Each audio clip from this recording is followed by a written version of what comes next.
But what about the League? What about the buggers? Valentine didn't know what Peter was getting at, but he often launched discussions like this, practical discussions of world events. He used her to test his ideas, to refine them. In the process, she also refined her own thinking. She found that while she rarely agreed with Peter about what the world ought to be, they rarely disagreed about what the world actually was. They had become quite deft at sifting accurate information out of the stories of the hopelessly ignorant, gullible news writers. The news herd, as Peter called them. The Polemarch is Russian, isn't he? And he knows what's happening with the fleet. Either they found out the buggers aren't a threat after all, or we're about to have a big battle. One way or another, the bugger war is about to be over. They're getting ready for after the war. If they're moving troops, it must be under the direction of the strategos. It's all internal, within the Warsaw Pact. This was troubling. The facade of peace and cooperation had been undisturbed almost since the bugger wars began. What Peter had detected was a fundamental shift in the world order. She had a mental picture as clear as memory of the way the world had been before the buggers forced peace upon them. So, it's back to the way it was before. A few changes. The shields make it so nobody bothers with nuclear weapons anymore. We have to kill each other thousands at a time instead of millions. Peter grinned. Well, it was bound to happen. Right now there's a vast international fleet and army in existence, with North American hegemony. When the bugger wars are over, all that power will vanish, because it's all built on the fear of the buggers. And suddenly we'll look around and discover that all the old alliances are gone, dead and gone, except one, the Warsaw Pact, and it'll be the dollar against 5 million lasers. We'll have the asteroid belt, but they'll have Earth. And you run out of raisins and celery kind of fast out there without Earth. What disturbed Valentine most of all was that Peter did not seem at all worried. Peter, why do I get the idea that you're thinking of this as a golden opportunity for Peter Wiggin? For both of us, Val. Peter, you're 12 years old. I'm 10. They have a word for people our age. They call us children, and they treat us like mice. But we don't think like other children, do we, Val? We don't talk like other children, and above all, we don't write like other children. For a discussion that began with death threats, Peter, we've strayed from the topic, I think. Still, Valentine found herself getting excited. Writing was something Val did better than Peter. They both knew it. Peter had even named it once when he said that he could always see what other people hated most about themselves and bully them, while Val could always see what other people liked best about themselves and flatter them. It was a cynical way of putting it, but it was true. Valentine could persuade other people to her point of view. She could convince them that they wanted what she wanted them to want. Peter, on the other hand, could only make them fear what he wanted them to fear. When he first pointed this out to Val, she resented it. She had wanted to believe she was good at persuading people because she was right, not because she was clever. But no matter how much she told herself that she didn't ever want to exploit people the way Peter did, she enjoyed knowing that she could, in her way, control other people. And not just control what they did. She could control in a way what they wanted to do. She was ashamed that she took pleasure in this power, and yet she found herself using it sometimes. To get teachers to do what she wanted, and other students. To get mother and father to see things her way. Sometimes she was able to persuade even Peter. That was the most frightening of all, that she could understand Peter well enough, could empathize with him well enough to get inside him that way. There was more Peter in her than she could bear to admit, though sometimes she dared to think about it anyway. This is what she thought as Peter spoke. You dream of power, Peter, but in my own way I am more powerful than you. I've been studying history, Peter said. I've been learning things about patterns in human behavior. There are times when the world is rearranging itself, and at times like that the right words can change the world. Think what Pericles did in Athens, and Demosthenes. Yes, they managed to wreck Athens twice. Pericles, yes, but Demosthenes was right about Philip. Or provoked him. See, this is what historians usually do. Quibble about cause and effect when the point is, there are times when the world is in flux, and the right voice in the right place can move the world. Thomas Paine and Ben Franklin, for instance. Bismarck, Lenin. Not exactly parallel cases, Peter. Now she was disagreeing with him out of habit. She saw what he was getting at, and she thought it might just be possible. I didn't expect you to understand. You still believe that teachers know something worth learning. I understand more than you think, Peter. So, you see yourself as Bismarck? I see myself as knowing how to insert ideas into the public mind. Haven't you ever thought of a phrase, Val, a clever thing to say, and said it, and then 2 weeks or a month later you hear some adult saying it to another adult, both of them strangers, or you see it in a video or pick it up on a net? I always figured I heard it before and only thought I was making it up. You were wrong. There are maybe 2,000 or 3,000 people in the world as smart as us, little sister. Most of them are making a living somewhere. Teaching, the poor bastards, or doing research. Precious few of them are actually in positions of power. I guess we're the lucky few. Funny as a one-legged rabbit, Val. Funny as a one-legged rabbit, Val. Of which there are no doubt several in these woods, hopping in neat little circles.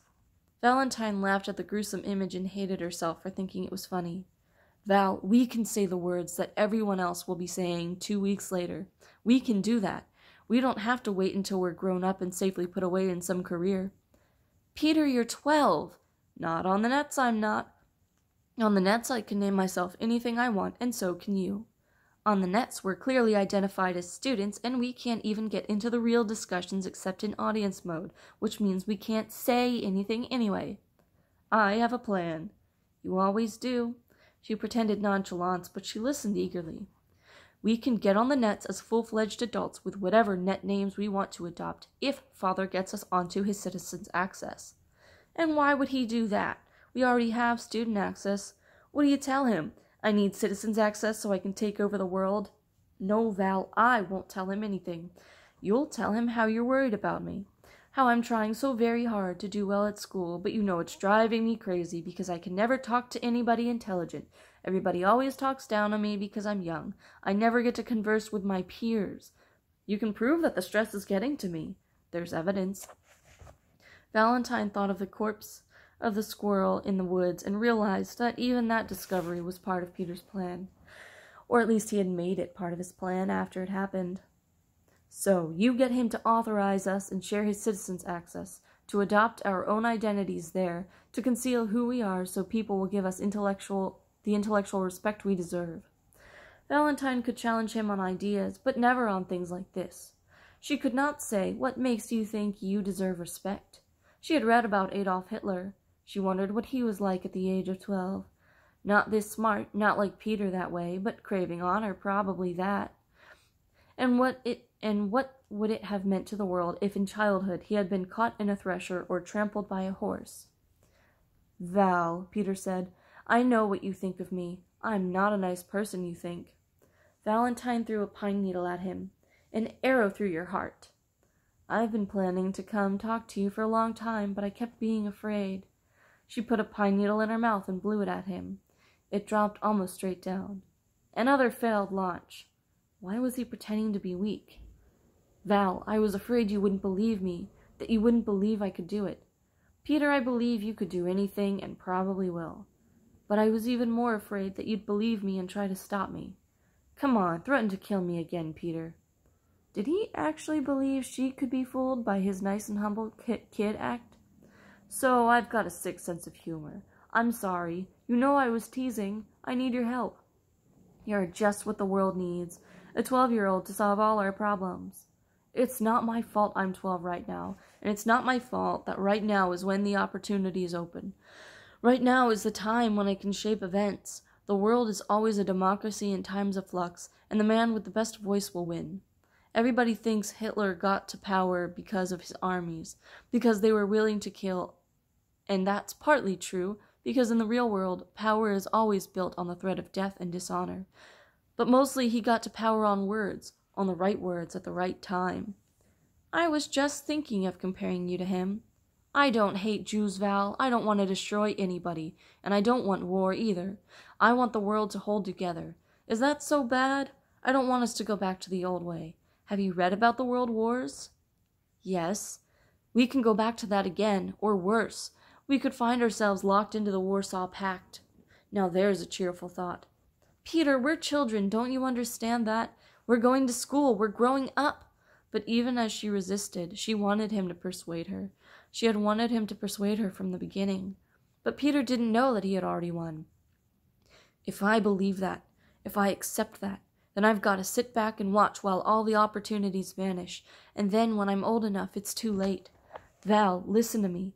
I know how you feel about me. You always have. I was vicious, nasty brother. I was cruel to you and crueler to Ender before they took him. But I didn't hate you. I loved you both. I just had to have control. Do you understand that? It's the most important thing to me. It's my greatest gift. I can see where the weak points are, and I can see how to get in and use them. I just see those things without even trying. I could become a businessman and run some sort of big corporation. I'd scramble and maneuver until I was at the top of everything, and what would I have? Nothing. I'm going to rule, Val. I'm going to have control of something, but I want it to be something worth ruling. I want to accomplish something worthwhile. A Pax Americana through the whole world, so that when somebody else comes after we beat the buggers, when somebody else comes here to defeat us, they'll find we've already spread over 1,000 worlds. We're at peace with ourselves and impossible to destroy. Do you understand? I want to save mankind from self-destruction. She had never seen him speak with such sincerity, with no hint of mockery, no trace of a lie in his voice. He was getting better at this. Or maybe he was actually touching on the truth. So, a 12-year-old boy and his kid sister are going to save the world? How old was Alexander? I'm not going to do it overnight. I'm just going to start now, if you'll help me. I don't believe what you did to those squirrels was part of an act. I think you did it because you loved to do it. Suddenly, Peter wept into his hands. Val assumed that he was pretending, but then she wondered. It was possible, wasn't it, that he loved her, and that in this time of terrifying opportunity he was willing to weaken himself before her in order to win her love? He is manipulating me, she thought, but that doesn't mean he isn't sincere. His cheeks were wet when he took his hands away, his eyes rimmed in red. I know, he said, it's what I'm most afraid of, that I really am a monster. I don't want to be a killer, but I just can't help it. She had never seen him show weakness. You're so clever, Peter. You saved your weakness so you could use it to move me now. And yet it did move her, because if it were true, even partly true, then Peter was not a monster, and so she could satisfy her Peter-like love of power without fear of becoming monstrous herself. She knew that Peter was calculating even now, but she believed that under the calculations he was telling the truth. It had been hidden layers deep, but he had probed her until he found her trust. Val, if you don't help me, I don't know what I'll become. But if you're there, my partner in everything, you can keep me from becoming like that, like the bad ones. She nodded. You are only pretending to share power with me, she thought, but in fact I have power over you, even though you don't know it. I will. I'll help you. As soon as Father got home, As soon as Father got them both onto his citizen's access, they began testing the waters. They stayed away from the nets that required use of a real name. That wasn't hard, because real names only had to do with money. They didn't need money. They needed respect, and they could earn that with false names. On the right nets, they could be anybody. Old men, middle-aged women, anybody, as long as they were careful about the way they wrote. All that anyone would see were their words, their ideas. Every citizen started equal on the nets. They used throwaway names with their early efforts, not the identities that Peter planned to make famous and influential. Of course, they were not invited to take part in the great national and international political forums. They could only be audiences there until they were invited or elected to take part. But they signed on and watched, reading some of the essays published by the great names, witnessing the debates that played across their desks. And in the lesser conferences, where common people commented about the great debates, they began to insert their comments. At first, Peter insisted that they be deliberately inflammatory. We can't learn how our style of writing is working unless we get responses, and if we're bland, no one will answer. They were not bland, and people answered. The responses that got posted on the public nets were vinegar. The responses that were sent as mail for Peter and Valentine to read privately were poisonous. But they did learn what attributes of their writing were seized upon as childish and